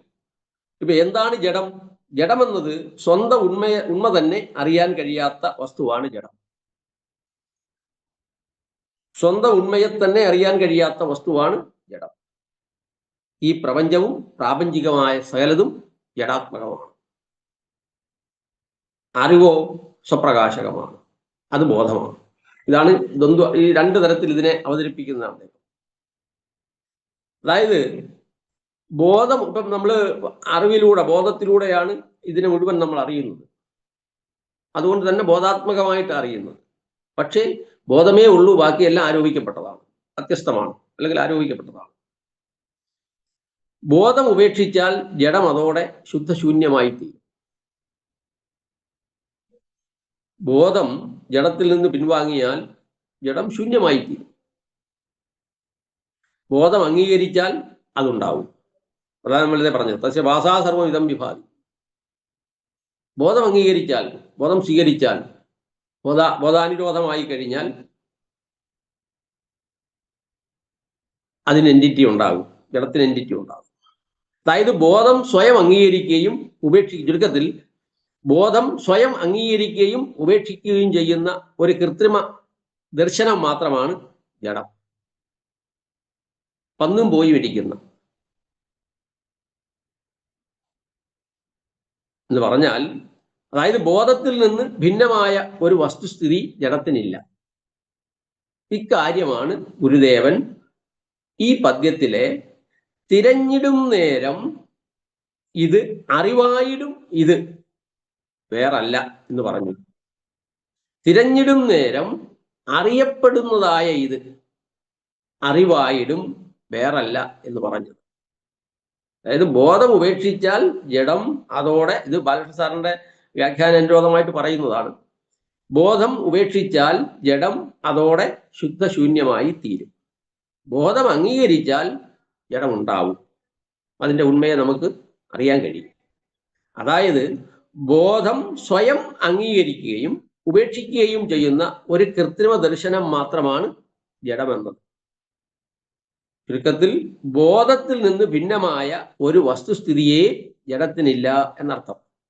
ഈ ഒരു കാര്യത്തെയാണ് പദ്യത്തിൽ തിരഞ്ഞിടും നേരം സൂക്ഷ്മമായി ആണ് ധ്യാനാത്മകമായി നിരീക്ഷിക്കുന്നതായ വേളയിൽ അറിയപ്പെടുന്നതായ ജഡാത്മകമായിരിക്കുന്ന ഈ പ്രപഞ്ചം വേറല്ല, അറിവായിടും, അറിവ് തന്നെയായി തീരും, വേറല്ല, അറിവിൽ നിന്ന് ഭിന്നമല്ല എന്ന് ഗുരു സൂചിപ്പിച്ചിരിക്കുന്നത്, പ്രസ്താവിച്ചിരിക്കുന്നു. ഇനി അറിവിതിൽ ഒന്നായതുകൊണ്ട് അതിനെക്കുറിച്ച് പറയുമ്പോൾ, ബോധമല്ലാതായാൽ അനുഭവം അതോടെ നിലയ്ക്കും. അതുകൊണ്ട് അനുഭവസ്ഥലത്തൊന്നും ബോധത്തിന് മാറ്റം വരാൻ സാധ്യതയേയില്ല. അതായത് അനുഭവം വേണോ ബോധം വേണം. ബോധത്തിന്റെ ബോധ സ്വഭാവം പോയി കഴിഞ്ഞാൽ അനുഭവമേ ഇല്ലാതാകും. അതുകൊണ്ട് അനുഭവസ്ഥലത്തൊന്നും ബോധത്തിന് മാറ്റം വരാൻ സാധ്യതയേയില്ല. ബോധം മാറ്റമറ്റ് നിലകൊണ്ടെങ്കിലേ അനുഭവമാകുകയുള്ളൂ. ഈ ഒരു കാര്യമാണ് ഗുരു പറയുന്നത്. അറിവ് ഇതിൽ ഒന്നായതുകൊണ്ട്, അതായത് ഇതിൽ എന്ന് വെച്ചാൽ അനുഭവാത്മകമായിരിക്കുന്ന ഈ പ്രപഞ്ചത്തിൽ, അഥവാ മാറിക്കൊണ്ടിരിക്കുന്നതായ നാനാനാമരൂപാത്മകമായി നാനാരൂപത്തിൽ മാറിക്കൊണ്ടിരിക്കുന്നതായ ഈ പ്രപഞ്ചത്തിൽ, ജഡാത്മകതയാർന്ന ഈ പ്രപഞ്ചത്തിൽ അറിവ് അഥവാ ബോധം മാറ്റമറ്റ് നിലകൊള്ളുന്നത് കൊണ്ട് എങ്കിൽ മാത്രമേ ഇത് അനുഭവപ്പെടൂ. അതുകൊണ്ട് അറിവിതിൽ ഒന്നായതുകൊണ്ട്, അറിവ് ഇതിൽ ഒന്നായി തന്നെ ഇരിക്കുന്നു, മാറ്റമറ്റ് നിലകൊള്ളുന്നു. അതുകൊണ്ട് അതിന്റെ റിസൾട്ടായിട്ട് അടുത്ത പറയുകയാണ്. അപ്പൊ അദ്ദേഹം പറയുകയാണ്, മൂന്നാമത് പറഞ്ഞത് അറിവല്ലാതെ എങ്ങുമില്ല വേറൊന്നും. അദ്ദേഹം അവസാനം പറയുന്നുണ്ട്, ബോധമുണ്ടോ അനുഭവമുണ്ട്, ബോധമില്ലേ അനുഭവമില്ല. ബോധമുണ്ടെങ്കിലേ നമുക്ക് അനുഭവം ഇടപെടാദികളെ അനുഭവിക്കാൻ കഴിയും, ഈ പ്രപഞ്ചാനുഭവം ഉണ്ടാകുകയും. ബോധമില്ലെന്ന് വന്നാൽ അനുഭവാത്മകമായ ലോകമേ ഇല്ല, അനുഭവമേ ഇല്ല. അതുകൊണ്ട് അനുഭവത്തിലെ വസ്തു ബോധം മാത്രം. അനുഭവത്തിൽ യഥാർത്ഥത്തിൽ ഉണ്മയാർന്നത് ബോധം മാത്രമാണ്. ബോധമുണ്ടെങ്കിലേ അനുഭവമുള്ളൂ, ബോധമില്ലെങ്കിൽ അനുഭവമില്ല. അതുകൊണ്ട് അനുഭവത്തിന്റെ ഉണ്മയെന്ന് പറയുന്നത് ബോധമാണ്. അതിനൊരു ദൃഷ്ടാന്തം അദ്ദേഹം പറയുന്നുണ്ട്. സ്വർണമുണ്ടോ? ആഭരണങ്ങളുണ്ട്. സ്വർണമില്ലേ? ആഭരണങ്ങളില്ല. സ്വർണമുണ്ടെങ്കിൽ നമുക്ക് ആഭരണങ്ങളെ ഉണ്ടാക്കാം, സ്വർണമില്ലെങ്കിൽ ആഭരണങ്ങളില്ല, ആഭരണങ്ങൾ ഉണ്ടാക്കാൻ കഴിയില്ല. അപ്പൊ സ്വർണമുണ്ടെങ്കിൽ ആഭരണങ്ങളുണ്ട്, സ്വർണമില്ലെങ്കിൽ ആഭരണങ്ങളില്ല. അതുകൊണ്ട് ആഭരണങ്ങളിലെ വസ്തു യാഥാത്മ്യമെന്ന് പറയുന്നത് സ്വർണം മാത്രം. ഇക്കാര്യമാണ് ഗുരുദേവൻ ഈ ദൃഷ്ടാന്തത്തിലൂടെ ഏത് കാര്യത്തെ പറയാൻ ആഗ്രഹിക്കുന്നു എന്നാണെങ്കിൽ, അറിവല്ലാതെ എങ്ങുമില്ല വേറൊന്നും. ഈ ജഡാത്മകമായ പ്രപഞ്ചത്തിൽ സൂക്ഷ്മ നിരീക്ഷണം നടത്തിയാൽ അറിവല്ലാതെ മറ്റൊന്നും നിലകൊള്ളുന്നില്ല എന്നാണ് പറയുന്നത്.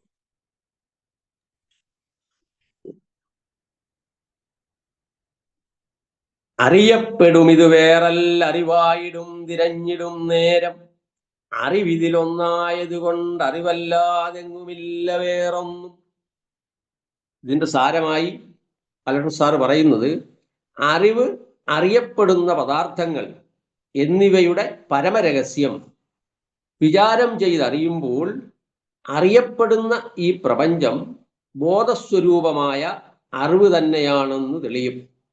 അറിവ്, അറിയപ്പെടുന്ന പദാർത്ഥങ്ങൾ എന്നിവയുടെ പരമരഹസ്യം വിചാരം ചെയ്തറിയുമ്പോൾ അറിയപ്പെടുന്ന ഈ പ്രപഞ്ചം ബോധസ്വരൂപമായ അറിവ് തന്നെയാണെന്ന് തെളിയും.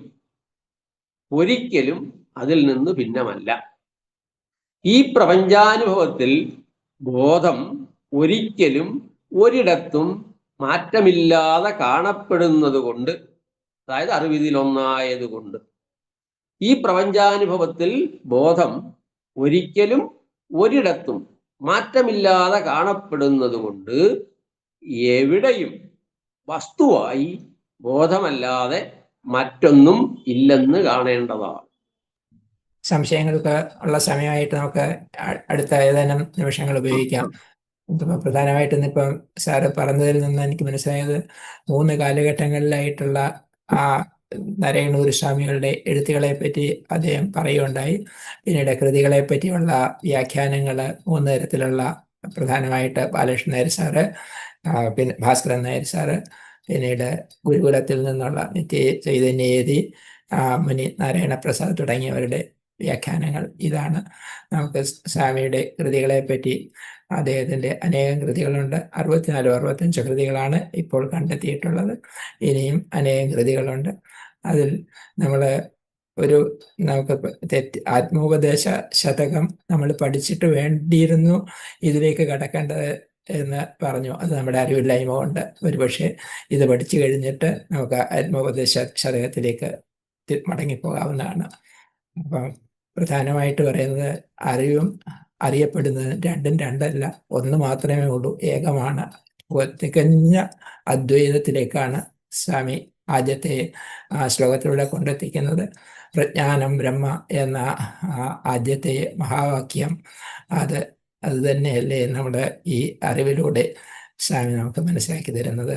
നമുക്ക് ഈ നമ്മുടെ ഇന്ന് ഇവിടെ എത്തിയിട്ടുള്ള ഈ പ്രഭാഷണം കേട്ടുകൊണ്ടിരുന്ന മറ്റെല്ലാ സജ്ജനങ്ങളിൽ നിന്നും ഓരോരുത്തരായിട്ട് സംശയങ്ങൾ ചോദിക്കാം. അടുത്ത ഏതാനും നിമിഷത്തേക്ക് നമുക്ക് അതിനു വേണ്ടി ഉപയോഗിക്കാം. ചേട്ടാ, ഇത് കേട്ടപ്പോ എനിക്ക് തോന്നി, ആദ്യം സാറ് പറഞ്ഞ പോലെ ഈ സംസ്കൃതം ഇങ്ങനെ സംസ്കൃതത്തിലുള്ള പദ്യം തിരിച്ചെഴുതുന്ന പോലെ വേണ്ടി വരും തോന്നി. ഇപ്പൊ ആദ്യത്തെ ഇതിൽ തന്നെ അറിയപ്പെടുമിതു വേറല്ല എന്നുള്ളതിന് പകരം അറിയപ്പെടുമിതും അറിവിൽ നിന്നു വേറല്ല അറിവായിടും തിരഞ്ഞിടും നേരം എന്നാണെങ്കിൽ എനിക്ക് കുറച്ചുകൂടെ മനസ്സിലാവും. അല്ലെങ്കിൽ ഇതിപ്പോ അറിയപ്പെടുമിതു വേറല്ല അറിവായിടും എന്ന് വരുമ്പോഴേ അത് അങ്ങനെ ഒരു കൺഫ്യൂഷൻ വരുന്നുണ്ടായിരുന്നു. പക്ഷെ അതിപ്പോ സാറിന്റെ പ്രസംഗത്തിൽ നിന്ന് അത് മാറ്റം എനിക്ക് മനസ്സിലായി. അതൊരു കാര്യം. പിന്നെ രണ്ടാമത് എനിക്കൊരു കൺഫ്യൂഷൻ ഉണ്ട്. അറിവിതിൽ ഒന്നായത് കൊണ്ട് അത് അറിവെന്ന് പറയുന്ന ഈ കൂട്ടത്തിൽപ്പെട്ട ഒരെണ്ണമാണ് എന്നുള്ള മട്ടിലാണ് ഞാൻ ആദ്യം മനസ്സിലാക്കിയത്. അങ്ങനെയല്ല, ഒന്നായ മാമതിയിൽ നിന്ന് 1000 ത്രിപുടി എന്ന് പറയുന്ന ആ ഒന്ന് ആണ് ഇവിടെ പരാമർശിക്കുന്നതെന്നും ഇപ്പൊ സാറിന്റെ ക്ലാസ്സിൽ നിന്നാണ് എനിക്ക് മനസ്സിലായത്. അതല്ലെങ്കിൽ ഞാൻ വിചാരിച്ചു ഈ അറിവെന്ന് പറയുന്നതും ഈ ജഡത്തിൽപ്പെട്ട ഒരെണ്ണമാണ്, അതുകൊണ്ട് അറിവ്, കാരണം അതും തിരിച്ചറിഞ്ഞ സംഗതിയാണല്ലോ. അങ്ങനെയും ഒരു വ്യാഖ്യാനം ഉണ്ടോ എന്ന് ഞാനിങ്ങനെ സംശയിച്ചു. അറിവെന്ന് പറയുന്നതും ജഡത്തിന്റെ വേറൊരു ഭാഗമായിട്ട് തന്നെ വരുന്നുണ്ടോ ഈ പറയുന്നതിൽ നിന്ന് ഒരു സംശയം ഉണ്ടായി. സാറിന്റെ അഭിപ്രായം അറിഞ്ഞാൽ കൊള്ളാമെന്നുണ്ട്. അപ്പൊ സാറ് വളരെ നന്നായി ഈ പ്രജ്ഞാനം ബ്രഹ്മ എന്നത് സൂചിപ്പിച്ചത് നന്നായി. കാരണം അത് കൃത്യമായിട്ടും ആ പ്രജ്ഞാനം ബ്രഹ്മ എന്ന ഒരൊറ്റ വാക്യത്തിന്റെ ആവിഷ്കാരമാണ് ഈ കൃതി മുഴുവൻ. തുടക്കത്തിലേ പറയേണ്ടതായിരുന്നു എൻ്റെ പാട്ട്. പിന്നെ മറ്റേത് സാറ് പറഞ്ഞത് ശരി തന്നെയാണ്. അത് അങ്ങനെ ഒരു, ഞാനത് ഈ അടുത്ത ക്ലാസ്സിലെ യതിയുടെ ഒരു നിരീക്ഷണം കൂടി ഇതിനകത്ത് അവതരിപ്പിക്കാമെന്ന് വിചാരിക്കുന്നുണ്ട്. അപ്പോ യതി ഇതിനെ കാണുന്നത് എങ്ങനെയാണ്, ആ രൂപത്തിലൂടെ അവതരിപ്പിക്കാമെന്ന് പറയുന്നു. ശരിയാ സാർ, ഒന്നായ മാമതിയിൽ നിന്ന് 1000 ത്രിപുടി വന്നാശു തന്മതി മറന്ന് വളരെ കൃത്യമായിട്ടും ഇത് പറയുന്നുണ്ട്. ഞാൻ മറ്റ് കൃതികളിലേക്ക്, ഒരുപാട് ഗുരുവിന്റെ കൃതികളിലേക്ക് കടന്നിട്ടില്ല. എന്റെ പരിമിതിയെക്കുറിച്ച് ഞാൻ പറഞ്ഞിട്ടുണ്ട്. കൃത്യമായിട്ടും മറ്റ് കൃതികളെ കോട്ട് ചെയ്തിട്ട് വേണം ഇത് അവതരിപ്പിക്കേണ്ടതെന്നുള്ള ഒരു സത്യം വളരെ ക്ലിയർ ആണ് സാറിന്. അങ്ങനെ ഈ അറിവ്, അതായത് ബോധം ജഡം എന്ന രണ്ടെണ്ണം ദ്വന്ദ്വാത്മകമെന്നല്ല, ബോധം എന്നത് സകലതിനെയും ഉൾക്കൊള്ളുന്നതാണ്. അത് കൃത്യമായിട്ടും ഈ പറഞ്ഞ സാർ പറഞ്ഞത് വളരെ കൃത്യമാണ്, അത് ഉൾക്കൊള്ളുന്നു. അത് അങ്ങനെ തന്നെയാണ്. ഒന്നായ മാമതിയിൽ എന്ന പറഞ്ഞ ആ ഒന്ന് തന്നെയാണ് ഇവിടെ ബോധമായി വരുന്നത്, അല്ലാതെ നാനാത്മകങ്ങളിലൊന്നായിട്ടല്ല. പിന്നെ ഞാൻ മനസ്സിലാക്കിയത് ഇപ്പോൾ ഇന്നത്തെ പ്രഭാഷണത്തിൽ നിന്ന്, അറിവ് എന്നതുകൊണ്ട് ഗുരു ഉദ്ദേശിച്ചത് കോൺഷ്യസ്നസ് അല്ലെങ്കിൽ ബ്രഹ്മൻ എന്നാണെന്ന്. അല്ലാതെ നമ്മൾ കോമൺ യൂസിൽ ഇപ്പോൾ അറിവ് എന്ന് പറഞ്ഞാൽ ജ്ഞാനം അല്ലെങ്കിൽ നോളേജ് എന്നാണല്ലോ. അപ്പൊ അതാണെന്ന് അങ്ങനെയാണ് ഇപ്പൊ ഞാനും മനസ്സിലാക്കിയത്. എനിക്ക് അതൊരു ചോദ്യം ആയിട്ടല്ല, എന്തെങ്കിലും ആഡ് ചെയ്യാനുണ്ടോ? അങ്ങനെയല്ലേ? ഇത് കൃത്യമായ നിരീക്ഷണമാണ്. അങ്ങനെ തന്നെയാണ്. അറിവെന്ന് പറഞ്ഞു കഴിഞ്ഞാലേ, ഈ നമ്മളിപ്പോ ഇവിടെ ഈ അറിവെന്ന് പറയുമ്പോൾ വ്യാവഹാരികമായിട്ട് അറിവിനെയും ഉൾക്കൊള്ളുന്ന മറ്റൊരറിവിനെ കുറിച്ച് പറയുന്നുണ്ടല്ലോ. അറിയുന്ന അറിവിന് 2 ഡയമെൻഷൻ ഏറ്റവും ലളിതമായിട്ട് പറയുന്നുണ്ട്. അതായത് എല്ലാത്തിനെയും ഉൾക്കൊള്ളുന്ന ഒരു അറിവിനെ കുറിച്ച് പറയുന്നുണ്ട്.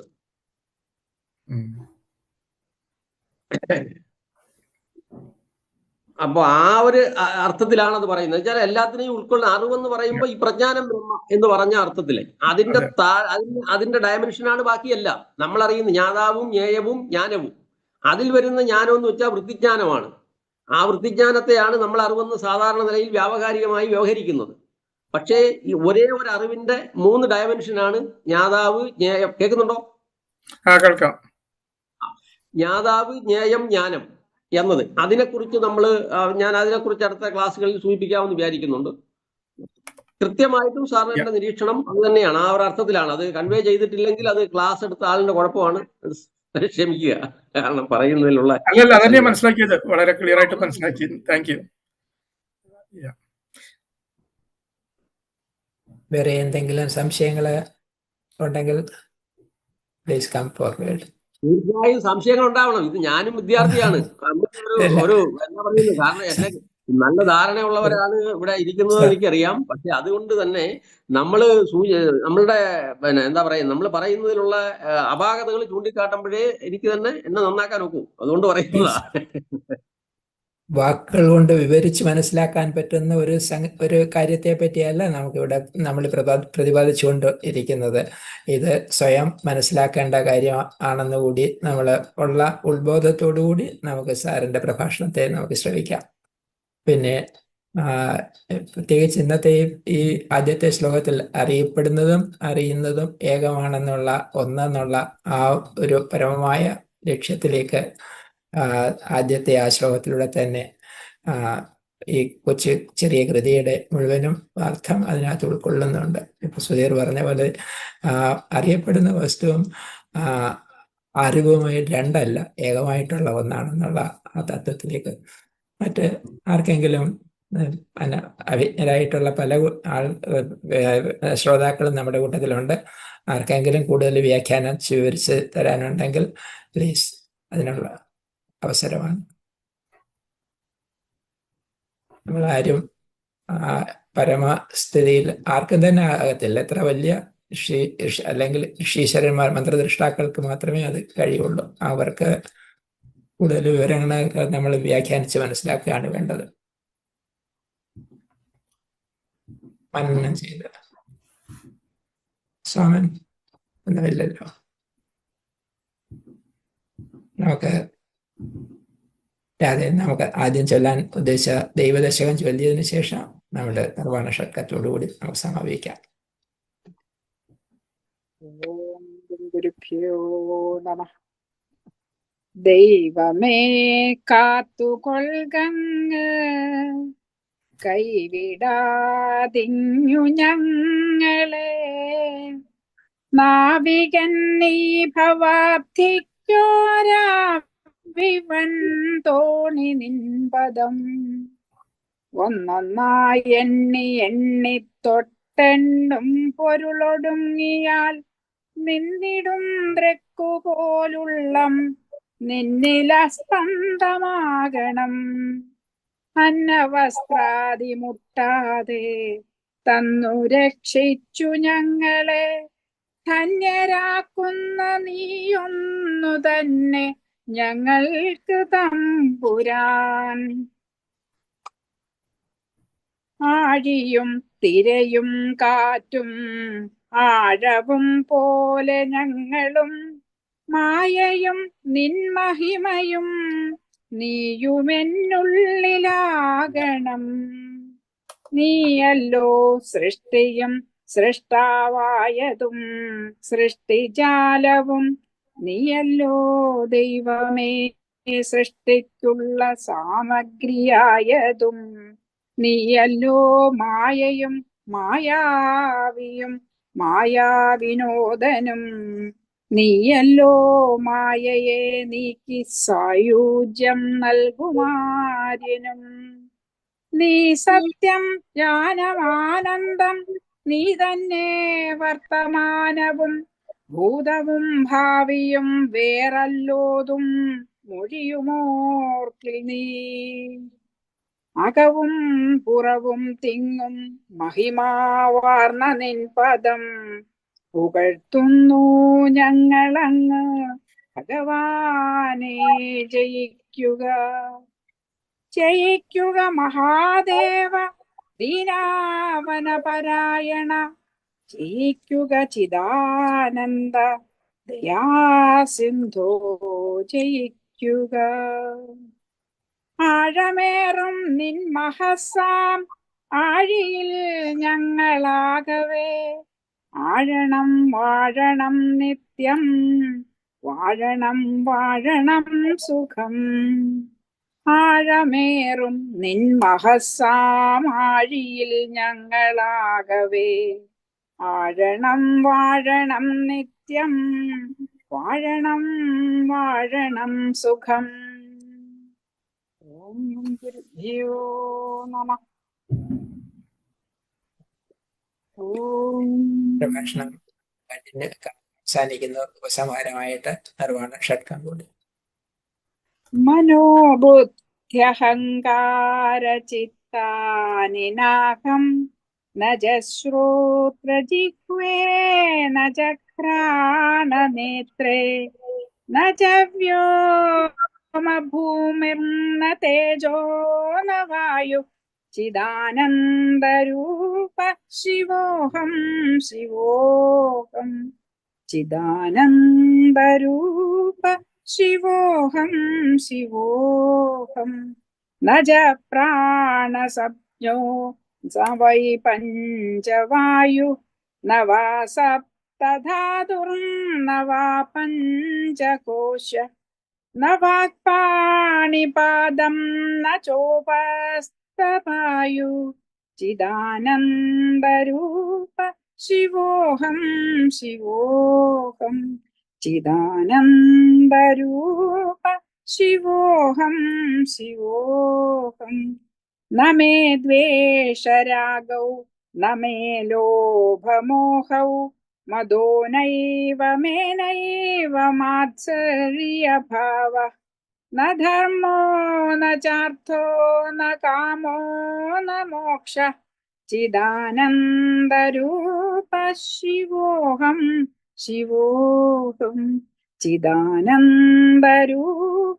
शिवोऽहं शिवोऽहं न पुण्यं न पापं न सौख्यं न दुःखं न मन्त्रो न तीर्थं न वेदा न यज्ञः अहं भोजनं नैव भोज्यं न भोक्ता चिदानन्दरूप शिवोऽहं शिवोऽहं चिदानन्दरूप